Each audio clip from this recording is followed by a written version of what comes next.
Anita, your favorite diva, and I. Go ahead and like, comment, subscribe. Let the diva know you stopped by.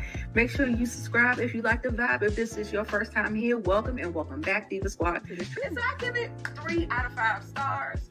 It knew what it was, and it delivered just that. I'm doing a trailer reaction. Damn. On Nita the Diva's channel. Hey guys, what is up? It's your girl Nita, your favorite diva, and I have a very special guest with me today. His name is Lord Tyson. Oh God. This is Lord Tyson, and I am Lady Diva today, okay?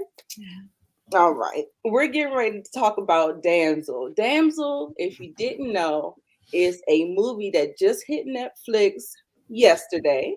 And we're getting ready to get into a spoiler review. So, Lamont, how have you been? Say hello to the people, and let's get into it.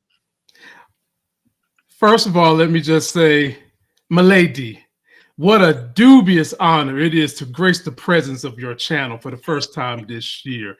I'm elated to be in the presence of such grace. What's going on, everybody on Nita's channel? How y'all doing? This was certainly a fun film. Be sure to like her videos. Be sure to share her videos.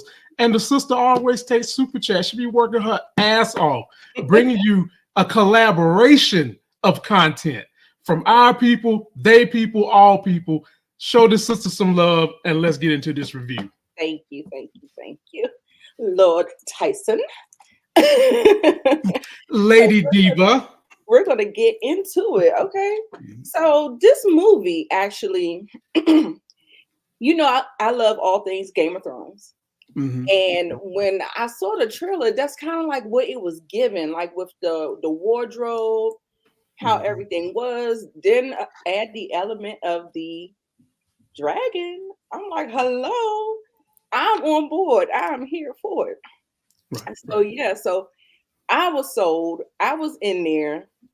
Lord Tyson said, let's do it. I said, come on, let's do it. So we here, y'all. So if you don't know, I'm going to give you a brief synopsis of the movie. The movie is a dutiful damsel agrees to marry a handsome prince only to find the royal family has recruited her as a sacrifice to repay an ancient debt. Now, it's interesting. You know, this is not a first of its kind. When I watched this, it reminded me of that movie called Ready or Not. And that's the movie where the lady got married and they was trying to present her as a sacrifice. And she came out guns a-blazing, like she did it. So yeah, so it's not new to the genre, but I think it's an interesting take on it because we get the element of the dragons and we get the you know, the old times and stuff like that. So I love the way they incorporated that. So I never heard of the director. Have you heard of that director, Juan Carlos Fernando? Yeah, man. He's done a couple of things. As a matter of fact, he's working on the Crow reboot as we speak. Oh. And you've watched this, I know. You've watched 28 weeks later. And we all, he did. That was another movie that he directed too. So he did that, and he's working on the new Crow that's coming out. Unfortunately, the same damn day as Bad Boys 4. Of course. They may change it. They may change it. I don't know. You know, they always in Hollywood, if they're coming up against something, they may move it back, push it back, or something like that. So we'll see. Maybe. Yeah, we'll see. Okay. So I definitely remember 28 weeks later. Definitely, that was a great movie, actually. And I'm excited about The Crow. And I think he did a very good job on this one as well. So He did a good job, and this thing is written by Dan Mazeau, and he is famous for, he just wrote 2023 Fast X, and he did Wrath of the Titans. That's who wrote the script. Okay. Okay. So I got to shout out my writers. Since I'm writing, I got to shout out the writers. Yes. Most of the time, the writers tend to want to direct, but this guy, he can direct, but he just didn't do it with this particular film. Okay. Gotcha. So we're gonna go ahead and stage dive into this. And first of all, I have on the first slide is our queen, Angela Bassett. And she is the queen and the wife to the Lord there. And that is the father of our damsel in our first screen. And I don't think that they gave her enough, but I still enjoyed what they did because she was still a very integral part. She was very important. And we'll actually get to it. Something is going on in their village. They're kind of like a lord. They have their own, kingdom and stuff like that. But their people, they were falling on hard times, and so they did this proposal with the royal family in order to secure resources and stuff for their land and their people. So he was ecstatic because, of course, we're about to get attached to royalty, and this is a good look for the kingdom. Mm-hmm. However, we get into it. We meet the royals. Lord. Now, what I want to say, I know, right? What I want to say, we start off the scene with our main character. What is her name again? Elodie.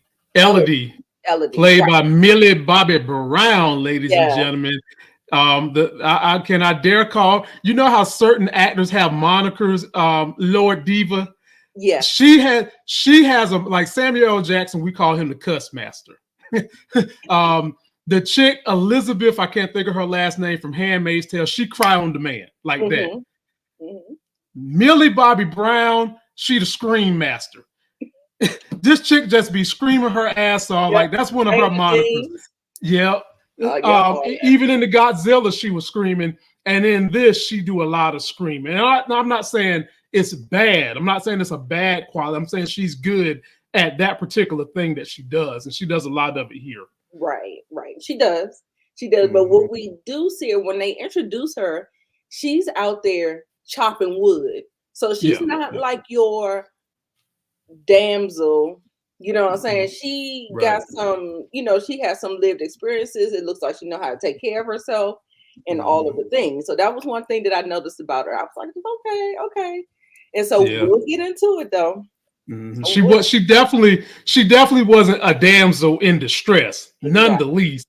And she was out there teaching her sister Flora, played by Brooke Carter, how to survive, and letting her know that shit, it get cold up here in this damn north. You feel me? Yeah. we low on resources, it's cold. And then if you remember, Nita, they saw like a royal wagon trail rolling into the kingdom, which is what preempted them to go back into there and see the red priestess talking to the daddy, which got them to where we're at now. Exactly. So they go to meet the royals, and we don't like them, y'all. We do not like the royals, okay? We are team Elodie over here, okay? So some of us might be team Dragon. I mean, I'm just saying. Listen, I did a tweet when I watched it. I said, this is the Game of Thrones happy ending, Targaryen happy ending that I wanted for Game of Thrones. That tweet got a lot of eyeballs and reposts and stuff like that. So I think that people probably feel the same way, but that's the comparison that I kind of gave it. So yeah. So they go to meet the royals. Now, everybody, she was kind of hesitant on it. Of course, people back then didn't want to do these arranged marriages and stuff like that. So she was kind of hesitant.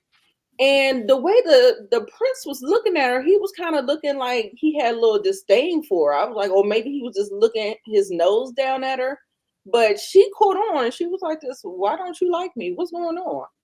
And then he was just like, I'm sorry, I didn't mean to do it or whatever. So he's trying to smooth it over. They end up bonding and getting to know each other pretty well. And then she gets wrapped up into this fantasy that she's going to be a princess and all this stuff. So she was fine.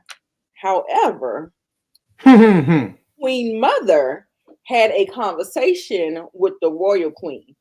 And baby, she said, something is not right. Lamont, tell us a little bit more about this particular scene and what the queen said that actually shifted Angela Bassett from the I'm going to paraphrase this, ladies and gentlemen. Angela Bassett's character is Lady Bayford, and Robin Wright is playing Queen Bitch Isabella. I think that's what her name was, Queen Bitch Isabella, and her ugly ass son was Prince Henry. Okay. This was the conversation that let Lady Bayford know that something was afoot, and not to mention how Lord Bayford went into a closed door room meeting with Queen Isabella and didn't let his wife come in there. And she's the stepmama of his 2 kids. Didn't let the wife come in there. And then when the meeting is over, the queen just dismissively walks past Lady Bayford. The husband comes out and said he made a deal, he got gold, but didn't tell her the whole truth. And so Lady Bayford says, since we about to be family, let me ingratiate myself to the royals. So she goes and tries to have a conversation with bitch Queen Isabel. And she basically told her in so many words, know your role, shut your mouth. This is nothing but a transaction. We need a bride. Your broke ass was living in the hood in poverty, even though Angela was dressed to the tens now. Look, they probably wouldn't be in poverty if she was dressing the way she was supposed to. Her ass was to the tens. Skin looked good, hair looked good, makeup, she was looking good. But anyway, basically told her, know your role, shut your mouth. This is a transaction. We need a bride. You need money. That's what we here for. And then in the end, she called her daughter the wrong name. She called the chick Eloise. Right. It's Elodie, not Eloise. And from there, Lady Bayford immediately runs in there to try to have a conversation with her daughter, but it falls on deaf ears. Right. Absolutely. Absolutely. And it's just so funny how you just want to just tell people, please listen to wisdom. Listen to wisdom. We've been there. We've done it. Like it's so unfortunate that sometimes that happens. So, and the thing, the dynamic, Nita, did you pick up on this too? Elodie and Flora, they lost their real mom. She's a stepmom. Yes. And did you notice how at times they would reminisce about the stepmom? Actually, when she bust through the door, her and the sister was having a conversation about their real mom, right?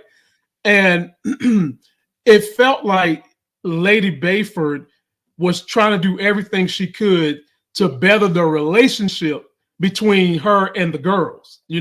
Like she could win stepmama of the year the way she was trying to love on these girls, give them wisdom. And at the end of the day, Elodie felt like she had to sacrifice getting married to this boy in order to save the people.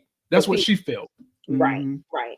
Like it was almost her duty, you know what I'm saying? So right. Yes, that's what they were doing that. So this is when it starts getting good, y'all. Let me tell you. Yeah, we're about to get the act. Yeah, we're about to get the act 2 after this. Yes. So we get to the ceremony. The ceremony is beautiful, all that pomp and circumstance.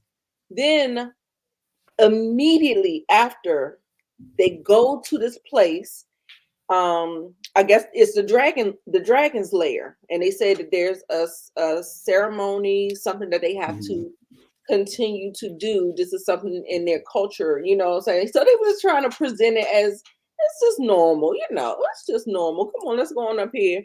And they was escorted to the people, to the lair. They had this dagger where they had to join hands, join blood. So it made her of royal blood. So through the marriage and the pact and stuff like that. So she said everything. And I was like this, Millie Bobby Brown, Elodie, are you listening to them? Because I was like, I got it. I heard what they were saying. So I was like, oh no, this is gonna be bad. So the next thing you know, y'all, I forgot to give you a little bit of a backstory. I didn't capture a picture for that, but they did show that centuries ago, the king that was over that particular, the royal family, that king had went down there with an army of people thinking that they was going to do something to that dragon, slay the beast. And it went horribly wrong. It went horribly, and that's putting it lightly, okay? It went horribly wrong. And with that whole thing being said, we didn't get the full story. So we got a little bit of the story, but we didn't know what happened to the king. And some of the stuff was kind of left out. And I thought that was a good choice to kind of keep giving us some of the lore, the history and stuff like that, fed to us through, throughout the story. And so they showed that. And so we know that this dragon is still here. They say it's the last of their kind and all of this stuff. And they made a pact. And in this pact, they need a sacrifice. And so this is generation after generation after generation. They have to bring 3 brides per prince to complete this sacrifice where the dragon will be happy. Okay. So and you know why it was 3? You remember why it was 3? In the beginning? Oh, okay. I thought okay. Gotcha. We'll see. But I mean, we can talk about it now because it's a spoiler review. They showed it in the beginning. We just didn't know what it meant. Okay. Like in the beginning, I thought it was a reveal at the end. It could have been, but basically, while they was down there, they done something to 3 of her kinfolk, and then we'll talk about it when Nita's got it in her slideshow. Yeah, well, no, I don't have a picture of that either. So that's why I said we could just talk about it. So what happened? So once we get the pack, now we know that there were 3 dragon eggs, and they weren't just dragon eggs. The eggs had hatched. So we had full, like, born dragons. And the king ended up telling the people to slay the young. So they they unalived all 3 of the baby dragons, and it pissed the queen dragon off. So that's what that was. I was like, ooh.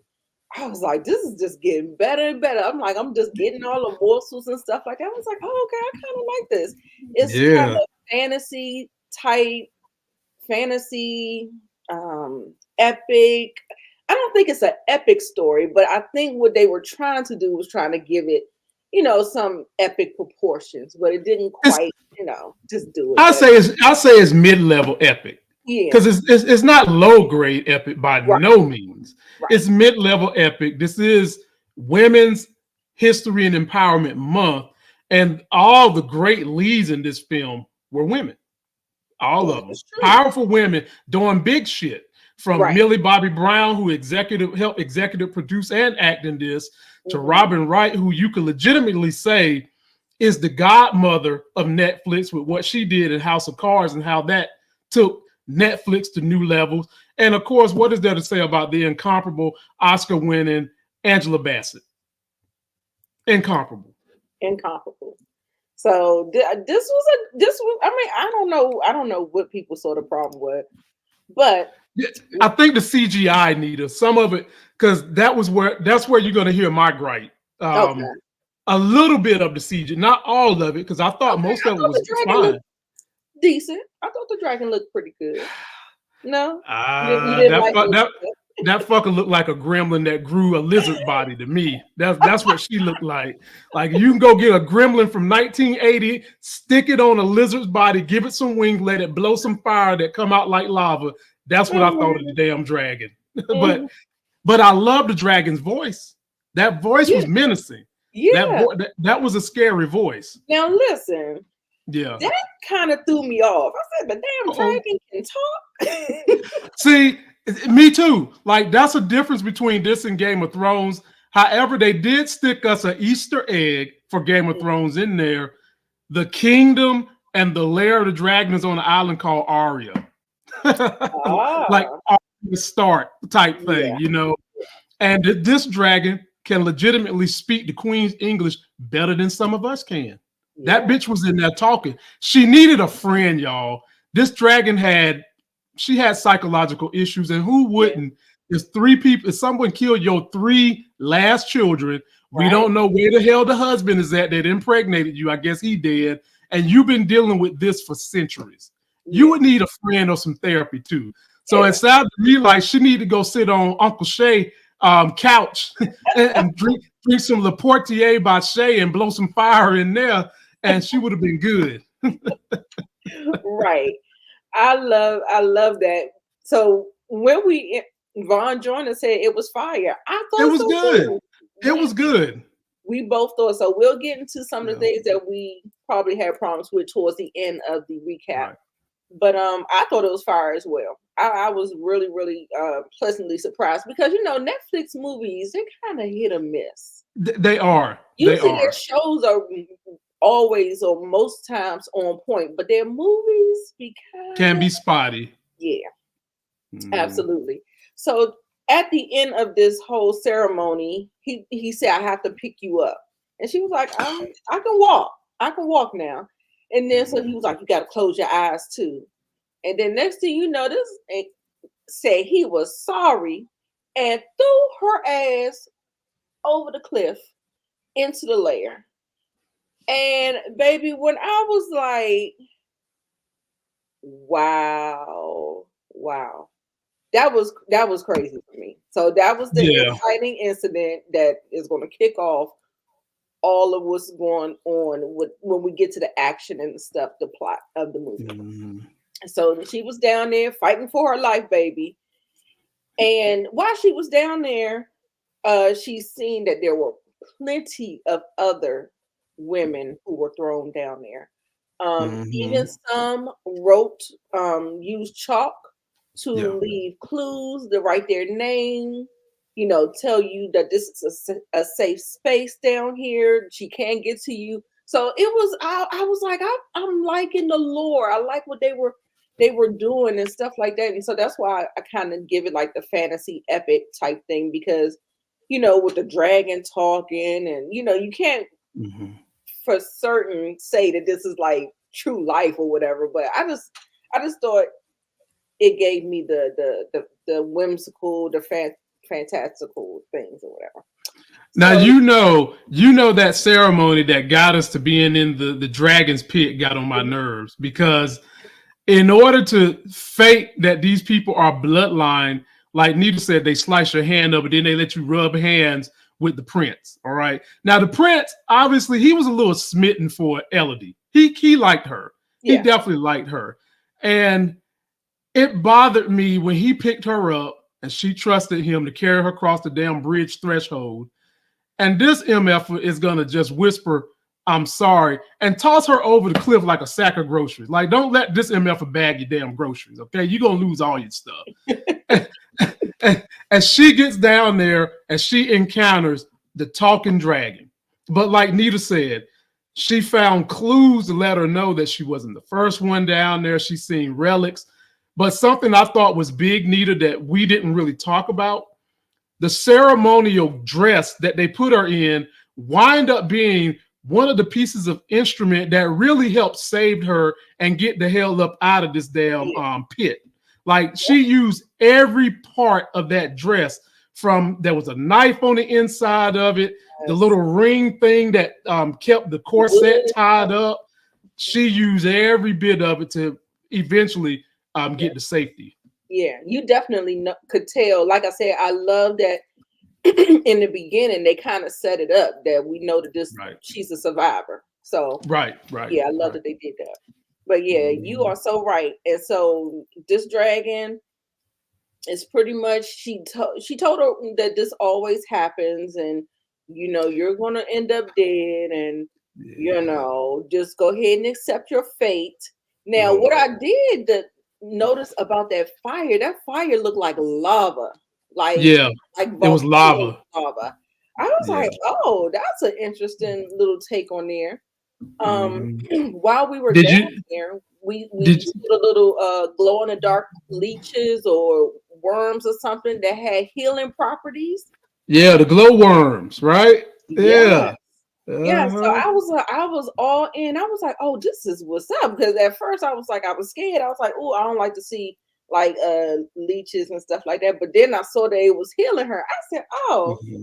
She was like, "Oh, I underestimated you." And so she got to heal. I said, "What you need to do is put it on that cut, so the dragon don't smell that royal blood no more." But I never saw her do that. She had like a burn. She had a burn, burn on her leg, and so, but she never did do the hand. I was like, dang, she did that, because I remember the dragon saying that. So once she got here and got to the end, she starts to see. Oh yeah, there was a major scare. That it was a jump scare when the dragon came up and just, I was like, oh my God, I didn't think the dragon could get out of the lair or something. I thought, for some reason, I thought it was confined to the lair. I didn't know that. It was everywhere. Because remember, in the beginning, in the very beginning, the men slipped into the lair while the dragon had just got finished burning up something in the kingdom, got back in the lair and snuck up on them after they had already took care of her babies. So she can definitely get in and out. But right here at this scene where Nita's talking about, we thinking she's free.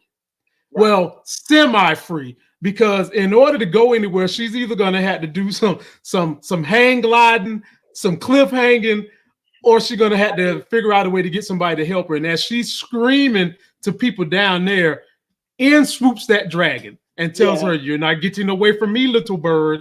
But Nita, did you have a problem with the dragon playing around with these people? I had a problem with that. Oh, like, dude, why are you toying around with these girls? I think part of it was this dragon didn't like human beings because of what human beings had did to her kids. And granted, we would probably feel some kind of way if another race held us in bondage for 400 years and then we want to get some revenge. We might would toy with them too.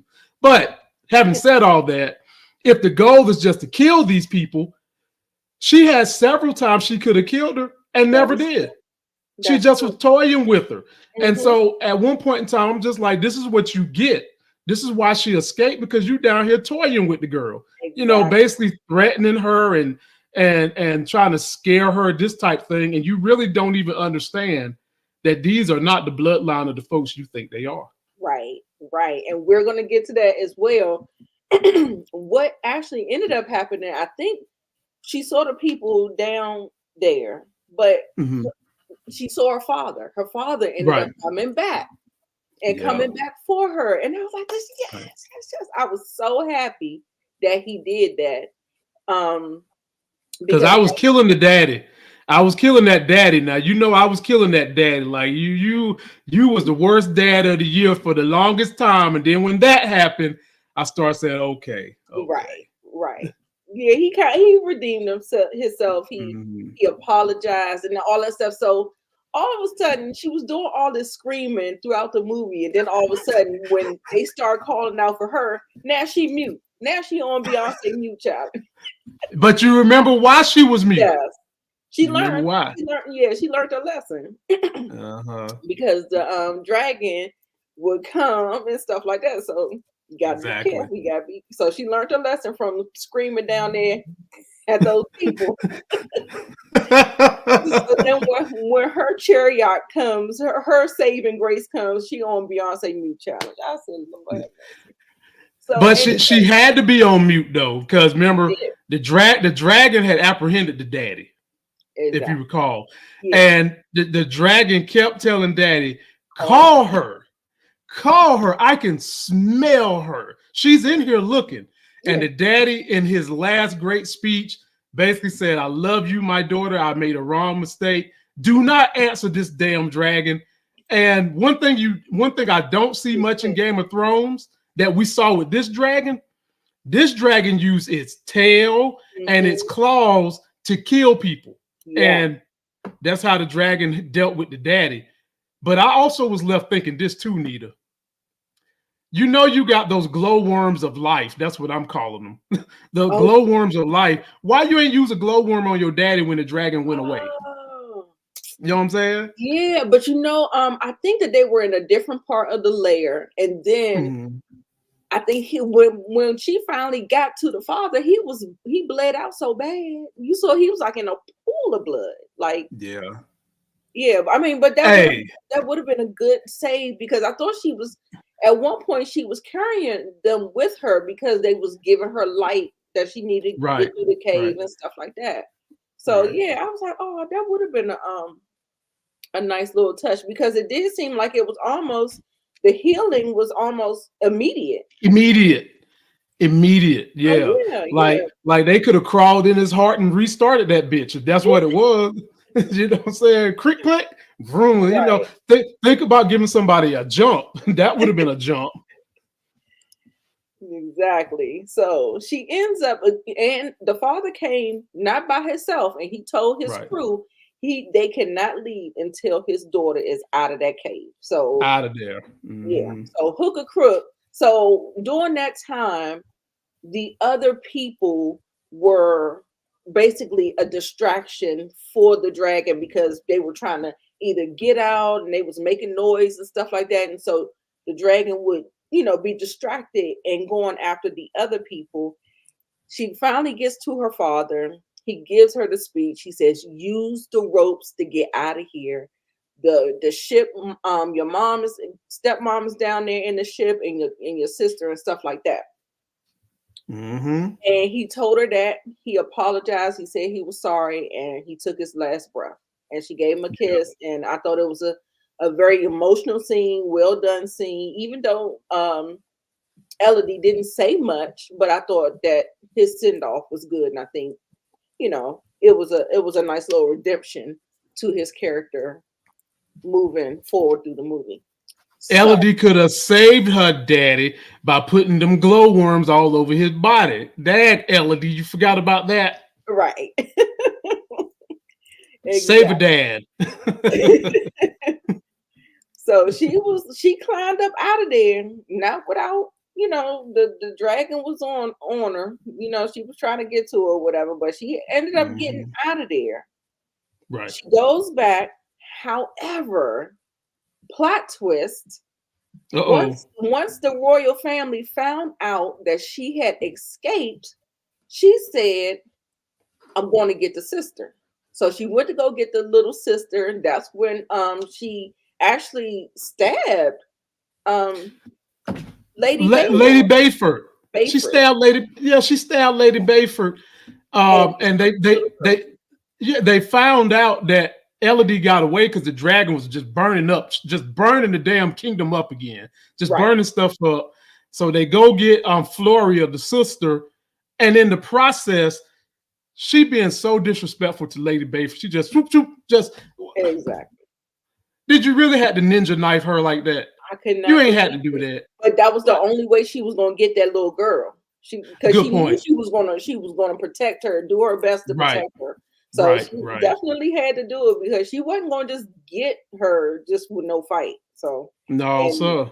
And Miss Angela Bassett looked like she got them guns, and she would do a little 1-2. Hey, you already know. So that being said, they go get her. She gets back. She talks to Lady Bayford, and she sees that she's wounded, and she was like, they took your sister. And she was like, oh my God. But the good thing is that she just fought this maze. So I think she's definitely going to be more confident. Go in there, do what she got to do to get her sister. She knows, how to interact with the dragon, even though, that lava, a little something different. But she goes in there confidently. She tells Angela Bassett's character that her husband is dead. She was like, she pretty much kind of said that he didn't make it without saying it. And so she was kind of sad. Well, she was sad. And she told her to go get her sister. So that's exactly what she went to do.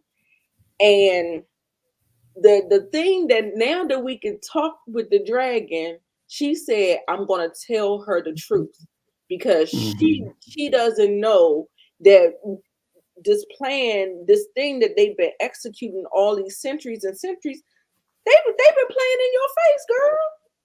You're not even getting their bloodline. They are getting innocent women to become a part of their bloodline and just using them without consequence. Right. And so when she went to go do that, the dragon pretty much turned on.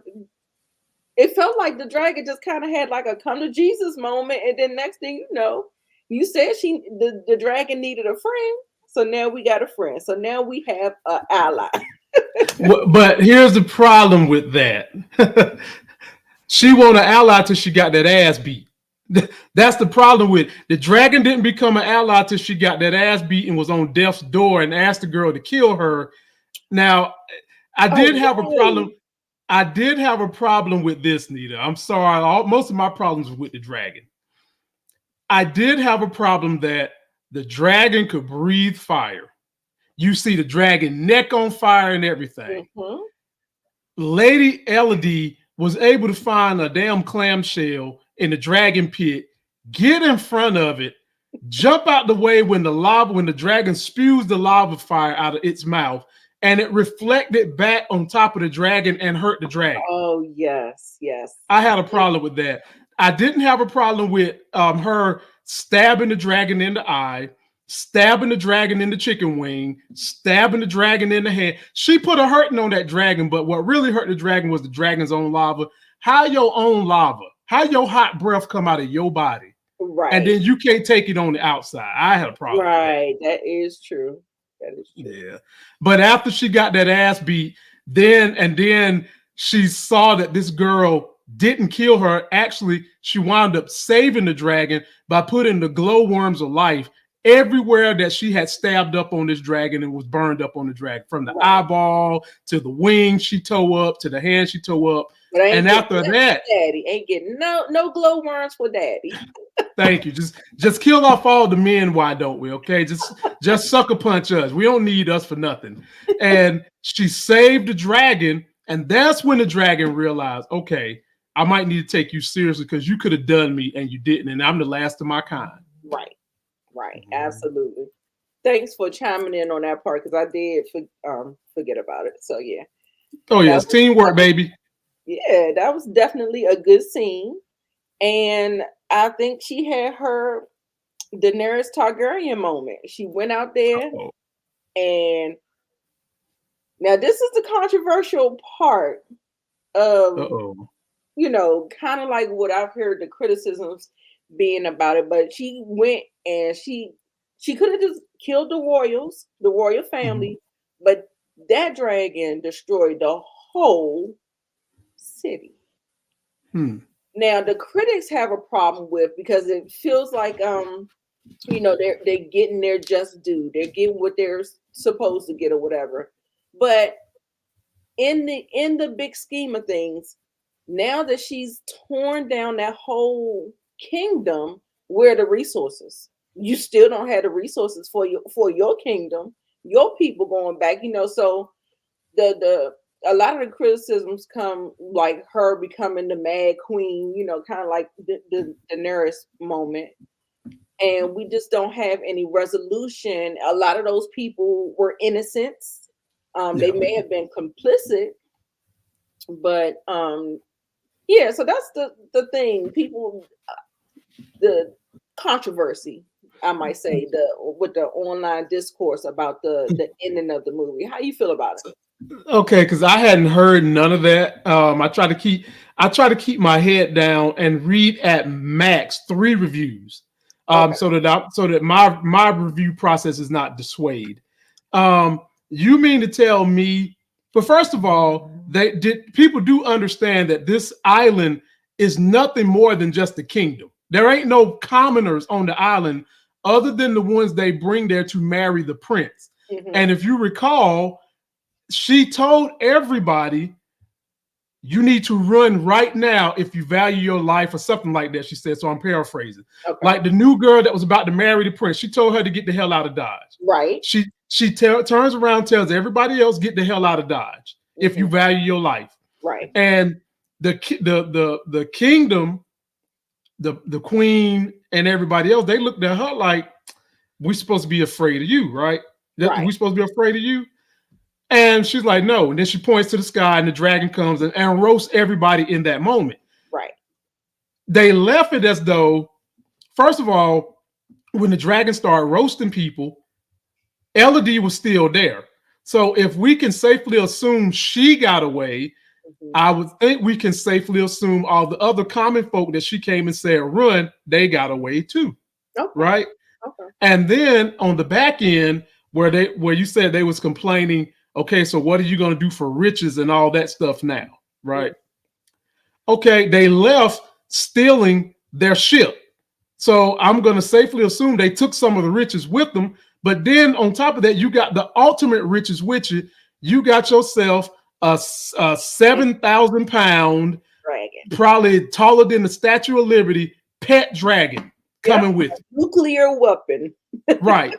So you got all the riches you need to go for. So either they didn't want to use their imagination, right, or they felt like we should have got more story to tell that story. But I mean, it wasn't no more story need to be told for me. I get all that. Right. If Elodie got out of there, I think some of the other people got out of there. And now in a place that's been cold all the damn time, you got a fire-breathing dragon to help with all that. Yes, absolutely. Absolutely. So yeah, I didn't read too much into it. I felt like they got their comeuppance, and that's just what it was. And I was here for the ride, and I thought it was a great story to me. It was a good movie. The only thing I missed, I would have loved to have seen her on Dragon Back with the dragon, but then I guess they would have said that's too much like Game of Thrones or something like that or whatever. But I enjoyed the film, and I could see them doing another one of these. Yeah. Now that you've got the dragon, if I was writing the story, you've got the dragon, you've got Lady Bayford, you've got Elodie and the sister, and the sister. I mean, Elodie probably has complete brand new respect for Lady Bayford because Lady Bayford tried to warn that ass, right? Yeah. You could easily pick up on this story where, because they mentioned that the prince wanted to be a world traveler, right? If you recall, and how Elodie would like to do that too. Yeah, you could easily have her being a world traveler, going and avenging all the kingdoms in the land where they are oppressing women, girls, people like that. I like that. And using her dragon. And we don't know what other beastly adversaries are out there. If a dragon is out there, we certainly could have a fucking Godzilla. You know what I'm saying? Right. We certainly could have a King Kong or any beastly adversary out there that she uses. She goes on these trips and takes advantage of trying to help liberate people. So yeah, I can easily steal those. Hell, Netflix, call me. I got stories. As rappers say, I got bars. I got stories. I know that's right. I love it. I love it. I definitely would be here for a continuation of the story. Me too. Me too. Yeah, we still got a real live fire-breathing dragon. That's an ally. And there's more worlds to and then we need some backstory on about these glowworms. How did they come to exist? How are they given life? How did the dragon not know that these damn glowworms is in there? You know, that healing property. Like, how are they able to do that? Right. You find somebody who's about to die, and you can get them to these glowworms quick enough, you can save them. You know, like I want to know about that too. So, you know, there's more story that can be told from this. Definitely. Yeah. Definitely. I definitely love the world building. A lot of the lore was very, very interesting. And I was like, yeah, I was here for it.